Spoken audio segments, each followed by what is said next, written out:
Nós estamos aqui reunidos nesta noite para dar graças ao Senhor pelos 50 anos de vida que Ele tem concedido à irmã Janaí Moreira da Silva. Por que a irmã Janaí resolveu fazer isso? Por que você foi convidado? Exatamente porque a Bíblia nos ensina que a dar graças e louvar e engrandecer o nome do Senhor na companhia uns dos outros. O Salmo 34, verso 1, começa assim: louvarei ao Senhor em todo o tempo. O seu louvor estará continuamente na minha boca. A minha alma se gloriará no Senhor. Os mansos o ouvirão e se alegrarão. Engrandecei o Senhor comigo e juntos exaltemos o seu nome. O texto fala de alguém que está disposto a louvar o Senhor e a fazer isso de forma continuada. E o salmista diz que a alma dele se gloriaria e se gloriará no Senhor. E ele diz: os mansos ouvirão e se alegrarão. Tem uma versão que diz: e os humildes ouvirão e se alegrarão. E talvez esta seja uma tradução bem fiel ao que o texto pretende dizer. Para que nós nos gloriemos no Senhor, nos alegremos nele, nos regozijemos nele, para que nós o exaltemos e o magnifiquemos como já temos feito aqui nesta noite, é preciso que nós sejamos suficientemente humildes para reconhecer a sua grandeza, o seu poder e a sua soberania, o seu governo, a sua autoridade. É necessário que nós estejamos submissos a esse governo, a essa autoridade, a esse senhorio. Por isso que ele disse: a minha alma se gloriará no Senhor, e os humildes, nessa versão que eu estou citando, o ouvirão e se alegrarão. Todo aquele que tem consciência da sua insignificância, comparando-nos com aquilo que o Senhor é, então ele se alegra. Ele se alegra porque ele é grande, ainda que nós sejamos tão finitos, tão pequenos, tão frágeis, tão limitados. Mas ninguém fica feliz de fazer as coisas sozinho. Então, o salmista convida as pessoas para se juntarem a ele. Por isso ele diz: engrandecei ao Senhor comigo e juntos exaltemos o seu nome. É um convite para que outras pessoas que veem o Senhor da mesma forma, que reconhecem nele tudo aquilo que acabamos de falar acerca dele, então é um convite para que essas pessoas se juntassem a ele. E eu creio que é isso que a Janaí queria nesta noite, que vocês estivessem aqui se juntando a ela, para dessa forma nos alegrarmos, como temos nos alegrado já nessa noite no mesmo Senhor, reconhecendo que Ele é aquele que nos tem abençoado com bênçãos sem medida. O apóstolo Paulo, escrevendo aos Romanos, ele diz: alegrem-se com os que se alegram. E é o que nós estamos fazendo aqui nesta noite também. Mas o desejo de dar graças, de louvar e de engrandecer ao Senhor tem início no coração daquele que depois, como já dissemos, ajunta os seus amigos com esse propósito. Nós temos esse exemplo no Salmo de número 103, onde Davi determinou a sua própria alma e a todo o seu ser que bendissessem ao Senhor. Ele diz assim, começa assim, no Salmo 103 que queremos nos deter, e ele começa dizendo: bendize, ó minha alma, ao Senhor, e tudo que há em mim bendiga o seu santo nome. É uma linguagem poética, através da qual ele convida-se a si mesmo, a sua alma, e alma aqui tem o sentido de alguém que tem o fôlego da vida, alguém que está vivendo, alma vivente. É o mesmo sentido da primeira vez que essa palavra é usada, quando Deus criou o homem, criou alma vivente. Então é isso que o texto está dizendo: bendize a minha alma. Em outras palavras, está dizendo: olha, você bendiga, você mesmo bendiga ao Senhor, e tudo que há em você, com toda a sua força, com todo o seu entendimento, com todo o seu coração, com todo o seu ser. Bendize a minha alma ao Senhor, e tudo que há em mim bendiga o seu santo nome. É alguém querendo expressar toda a intensidade, tudo aquilo que ele está sentindo e que ele quer que todo o seu ser participe. Davi determinou a sua própria alma que ela não se esquecesse de nenhuma bênção do Senhor. Bendize a minha alma ao Senhor e não te esqueças de nenhum dos seus benefícios. E Davi diz à sua própria alma as bênçãos pelas quais ela, para não dizer ele, deveria bendizer ao Senhor. A primeira bênção, ele começa assim: a primeira bênção é que o Senhor perdoa todos os teus pecados. Ele está dizendo para a alma dele. Ele é o que perdoa todas as tuas iniquidades. Nós temos ministrado aqui à noite sobre o perdão. E agora que a ficha está caindo, que a primeira bênção que ele relata é essa: ele é o que perdoa todas as tuas iniquidades, todos os teus pecados, todas as tuas transgressões. Isso é bênção? Isso é uma bênção que não tem medida, que não tem como expressar. Eu creio que a Janaíra é muito grata a Deus por isso. Todos nós que conhecemos a Deus, que tememos o seu nome, somos profundamente gratos porque Ele nos tem perdoado. Tem perdoado todas as nossas transgressões, tem perdoado todos os nossos pecados. Para que isso acontecesse, Ele enviou o Filho dele, que foi até a cruz, Jesus Cristo, e lá Ele recebeu sobre Ele os nossos pecados, as nossas transgressões.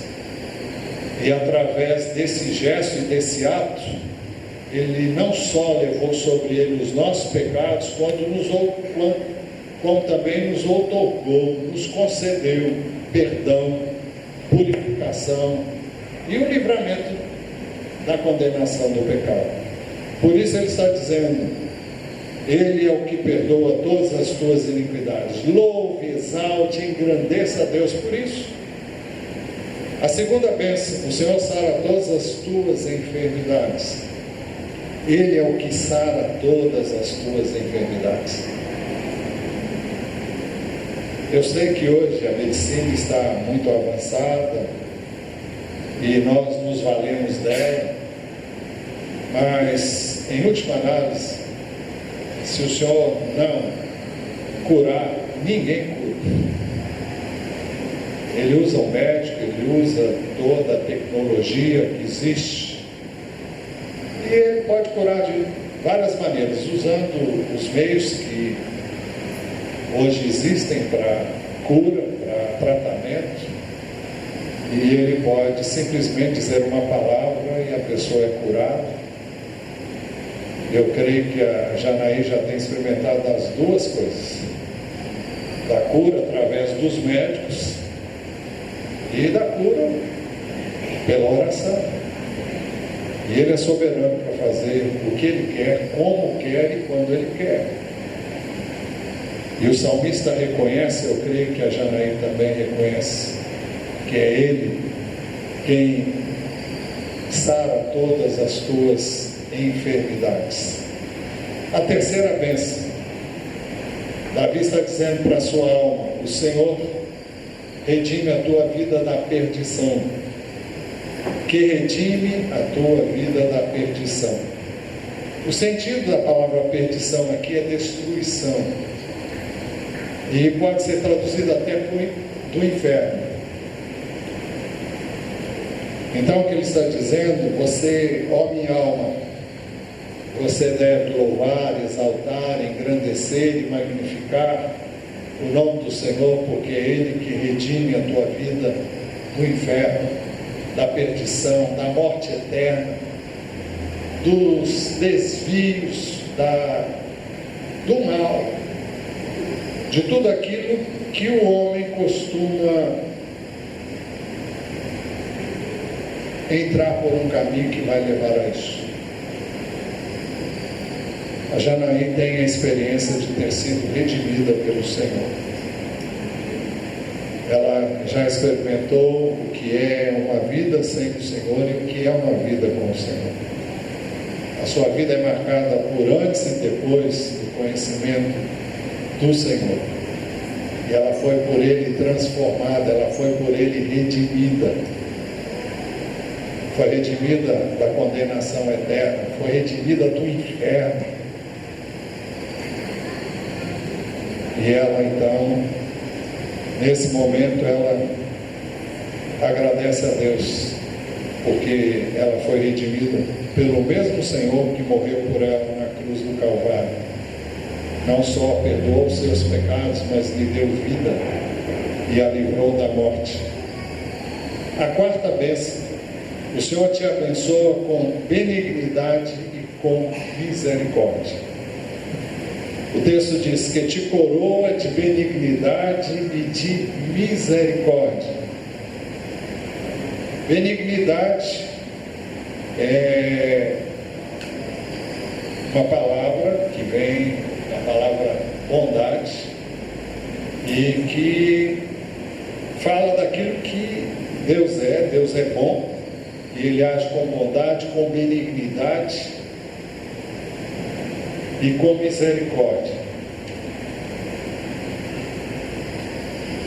Isso faz com que nós estejamos sempre conscientes que nós não recebemos de Deus o que Ele nos dá, e nos dá gratuitamente, nos dá porque ama, nos dá porque colocamos nele a nossa confiança, não tanto pelos nossos méritos.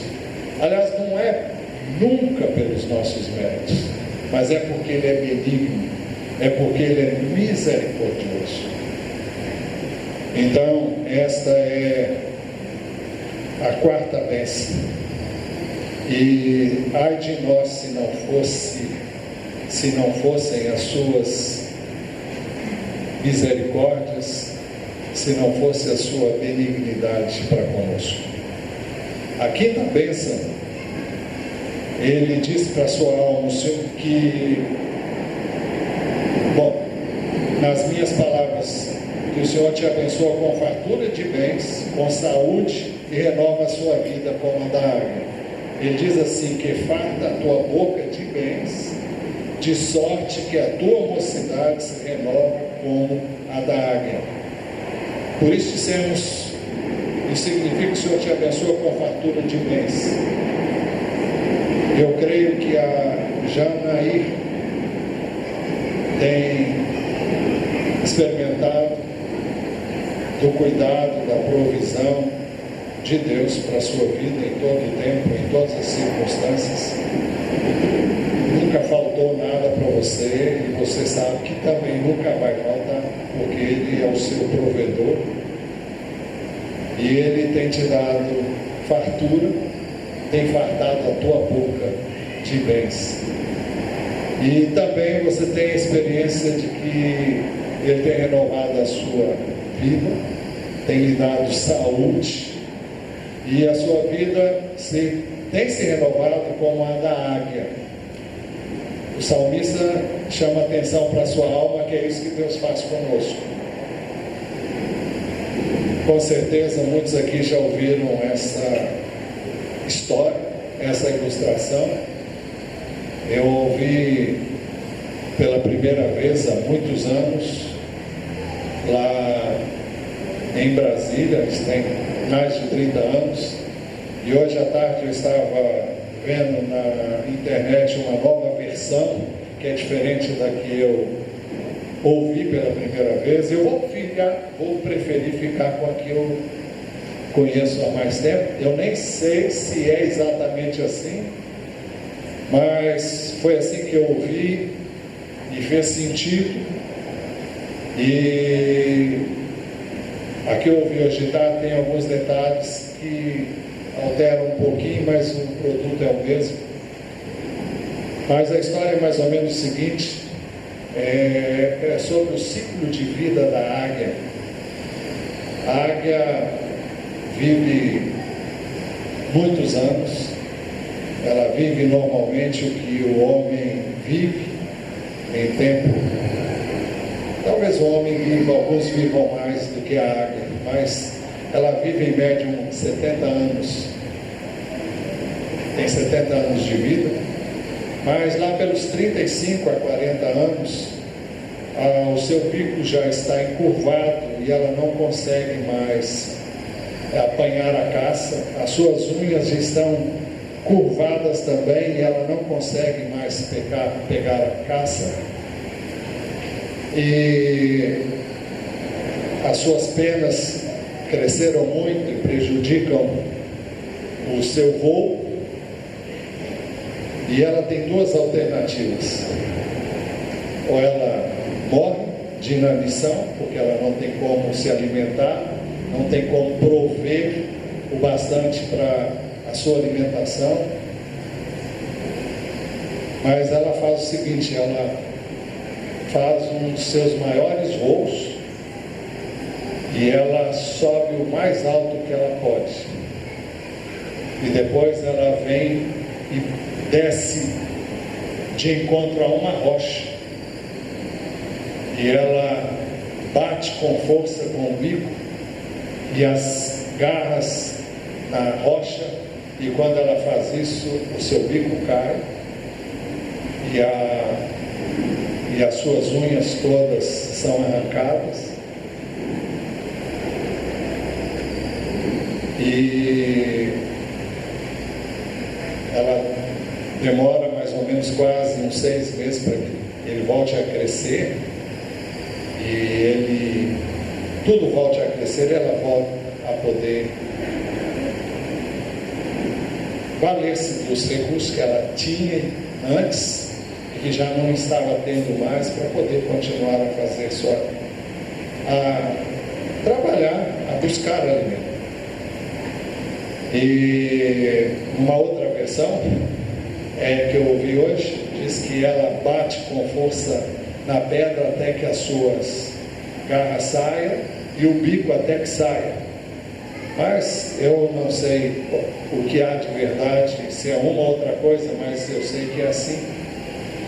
E será que tem alguma coisa a ver com você, Jane? Será que você se sente que está começando uma nova fase, uma nova vida, um renovo? Eu creio que é bom pensar assim e ver que o Senhor tem feito isso com você, né? E dar graças a Ele, como o salmista também faz. Que farta de bens a tua boca, de sorte que a tua mocidade se renova como a da águia. A sexta bênção: o Senhor faz justiça e julga a causa de todos os oprimidos. É isso que o texto diz no verso 6. Você tem experimentado o cuidado de Deus em cuidar das suas coisas, dos seus interesses, e tomar para si aquilo que é do seu interesse. E você tem visto Ele agir e cuidar de você. Então, o Senhor faz justiça, Ele julga a causa dos oprimidos, daqueles que confiam nele, põem nele a sua confiança. A sétima bênção: o Senhor faz conhecidos os seus caminhos e os seus feitos, como fez a Moisés e aos filhos de Israel no deserto. Fez conhecidos os seus caminhos a Moisés e os seus feitos aos filhos de Israel. Ele fez isso no passado com Moisés e com o povo enquanto conduzia pelo deserto, e ele faz hoje na vida daqueles que nele confiam, e ele tem com certeza guiado a sua vida em tudo que você tem que fazer, em todas as decisões que você tem que tomar. Com certeza Ele tem guiado você, dirigido a sua vida, e é motivo também para estarmos aqui nos alegrando nele com você. A oitava bênção: o Senhor se revelou misericordioso, piedoso, longânimo e grande em benignidade. Voltamos a repetir o que já dissemos anteriormente. Misericordioso e piedoso é o Senhor, longânimo e grande em benignidade. Como é que isso fica evidente? Ele diz que o Senhor é misericordioso, piedoso, longânimo e grande em benignidade. E ele explica por quê.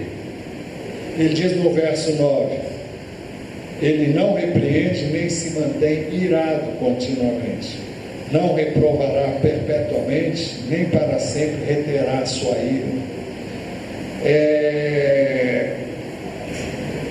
O que o texto está dizendo é que em nenhum momento o Senhor fica irado contra nós, no sentido de estou irado, e a ira de Deus significa que Deus intervém na minha vida, na vida da Janaíra, intervém na vida daqueles que confiam nele, e sempre que nós precisarmos de uma reprovação, de puxar a orelha da gente, Ele vai fazer. Tal como um pai, uma mãe castigam o seu filho se o amam de verdade e não o deixam entregue a si mesmos, como é a maneira moderna de criar os filhos. O Senhor puxa a orelha da gente.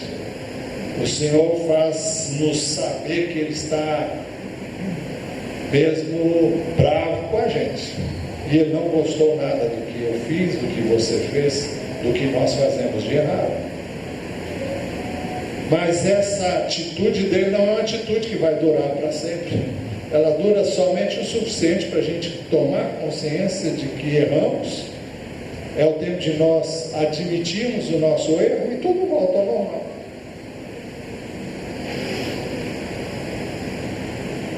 É por isso que o Senhor também não nos trata segundo os nossos pecados. Não nos tratou segundo os nossos pecados, nem nos recompensou segundo as nossas iniquidades. Deus não nos trata como merecemos, senão estaríamos assados no fogo do inferno. Porque é isso mesmo que cada um de nós merece.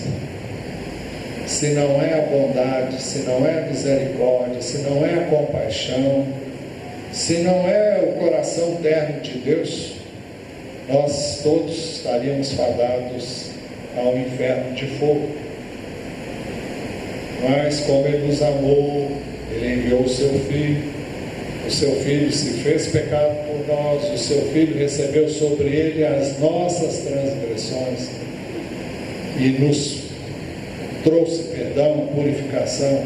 E todas as vezes que erramos, que transgredimos e caímos na real, e a ficha cai, e nós nos conscientizamos do nosso erro, nós confessamos o nosso pecado, e Ele então nos perdoa, e Ele então nos purifica, e Ele continuamente faz isso sempre que necessário.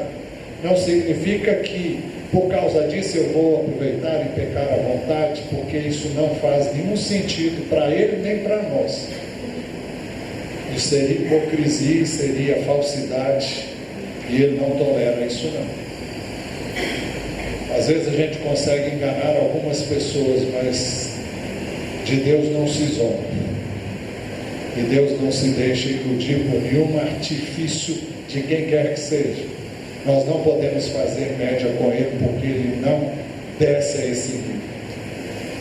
Ele faz uma coisa, Ele perdoa todas as vezes que nos arrependemos, todas as vezes que ficarmos constrangidos e tristes com o nosso pecado. Não nos tratou segundo os nossos pecados, nem nos recompensou segundo as nossas iniquidades. Por isso o Senhor usa de grande misericórdia para com os que o temem. Pois assim como o céu está elevado acima da terra, assim é grande a sua misericórdia para com os que o temem. Fala de um tamanho, de uma grandeza dessa misericórdia sobre aqueles que o temem. Por isso o Senhor afasta de nós as nossas transgressões, o verso 12. Assim como está longe o Oriente do Ocidente, assim afasta de nós as nossas transgressões. Essa ilustração mostra como o Senhor afasta. A mesma distância que existe entre o Oriente e o Ocidente, é assim que Ele faz com as nossas transgressões. Ele leva para longe, Ele afasta, Ele retira, Ele remove. Está falando do perdão que Ele nos oferece. Por isso que, como um pai, Ele se compadece dos seus filhos. Assim, por isso que, como um pai se compadece dos seus filhos, assim o Senhor se compadece dos que o temem. Assim como um pai se compadece dos seus filhos, assim o Senhor se compadece daqueles que o temem, diz o texto. E eu sei que existem casos e casos, mas todo pai e toda mãe ama seus filhos e se compadece deles. E da mesma forma como os pais fazem, também Deus faz conosco. Ele age e usa para conosco de compaixão. O Senhor faz assim porque Ele sabe quem nós somos. Ele sabe que nós somos pó. Pois Ele conhece a nossa estrutura e lembra-se de que somos pó. Ele sabe com quem Ele está lidando. Quando Ele nos salvou, quando Ele nos redimiu, quando Ele nos encontrou, quando Ele revelou a nós o seu amor, Ele não o fez porque nós éramos pessoas dignas, não o fez porque nós éramos pessoas especiais, não o fez porque nós alcançamos um patamar de espiritualidade que então permitiria a Ele fazer isso por nós, não. A Bíblia diz que Deus nos encontrou na pior situação. Eu não, todo mundo. Não tem um aqui que pode dizer que é melhor do que qualquer outro. E a Bíblia diz que todos nós somos pecadores, indignos, não temos méritos quaisquer diante de Deus. Não temos. Mas Ele nos amou. A Bíblia diz que Deus prova o seu amor para conosco pelo fato de ter Cristo morrido por nós, sendo nós ainda pecadores. Por isso que o texto diz que o Senhor faz assim porque Ele sabe que somos pó. Mas o Senhor faz assim também porque Ele conhece ainda a nossa fragilidade. Quanto ao homem, os seus dias são como a erva, como a flor do campo, assim floresce. Passando por ela o vento, logo se vai, e o seu lugar não será mais conhecido. Fala da fragilidade da nossa vida. Todos nós sabemos que basta uma coisa à toa assim, e aquele que está vivo, no minuto seguinte não está mais. E não precisa acontecer um grande desastre. Uma coisa à toa é capaz de simplesmente pôr termo à vida de qualquer pessoa. E Deus sabe disso. Hoje estou aqui, amanhã posso não estar mais. No minuto seguinte, na hora seguinte, posso não estar mais. E essa é a situação de todos nós. O Senhor faz isso porque Ele é misericordioso e justo. Ao mesmo tempo que o Senhor sabe da nossa fragilidade, o texto diz: mas a misericórdia do Senhor é desde a eternidade até a eternidade sobre aqueles que o temem, e a sua justiça sobre os filhos dos filhos, sobre aqueles que guardam a sua aliança e sobre os que se lembram dos seus mandamentos para os cumprir. O texto está dizendo que, não obstante a nossa vida não valer nada, no sentido de que de uma hora para outra eu ou você podemos não estar aqui, o texto está dizendo que Ele preserva a nossa vida porque é grande a sua misericórdia. Mas a misericórdia do Senhor é desde a eternidade e até a eternidade sobre aqueles que o temem. Então, não há coisa melhor, não é mesmo, Janaí, do que descansar no Senhor, não é verdade?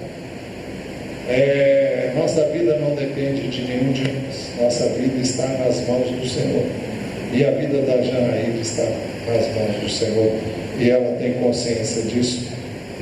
O Senhor faz assim porque o seu trono, Ele tem o seu trono nos céus, e o seu reino domina sobre tudo. O Senhor tem estabelecido o seu trono nos céus, e o seu reino domina sobre tudo. Não há nada que Deus não tenha controle, não tenha domínio. Ele está no trono dele, Ele está no controle. É claro que isso não elimina uma coisa que chama livre-arbítrio. Todos nós podemos escolher, inclusive não querer o Senhor. Podemos inclusive escolher que não queremos que Ele seja o nosso Senhor, e Ele não vai ser. É uma escolha que eu posso fazer. Mas aqueles que confiam nele, aqueles que temem o Senhor, estão debaixo do seu governo. Ele não governa na vida daquele que não quer que Ele governe. Ele é tão grande, é tão poderoso, mas Ele não invade a privacidade de quem quer que seja. Ele só age na minha vida à medida em que eu permito e que eu convido para que Ele faça isso. Por tudo isso, nesse culto e nesse contexto, os anjos do céu são chamados a bendizer o seu nome. Bendizei ao Senhor todos os seus anjos, vós que cedeis em força, que guardais os seus mandamentos, obedecendo à voz da sua palavra. Bendizei ao Senhor todos os seus exércitos, é o exército de anjos, vós ministros seus, vós servos seus, que executais o seu beneplácito, ou seja, a sua vontade.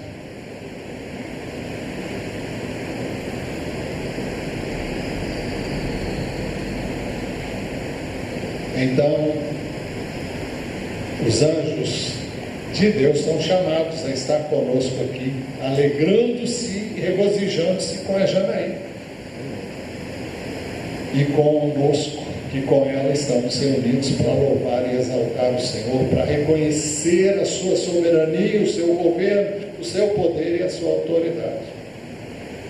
Por tudo isso também, toda a criação é chamada a bendizer ao Senhor em todos os lugares.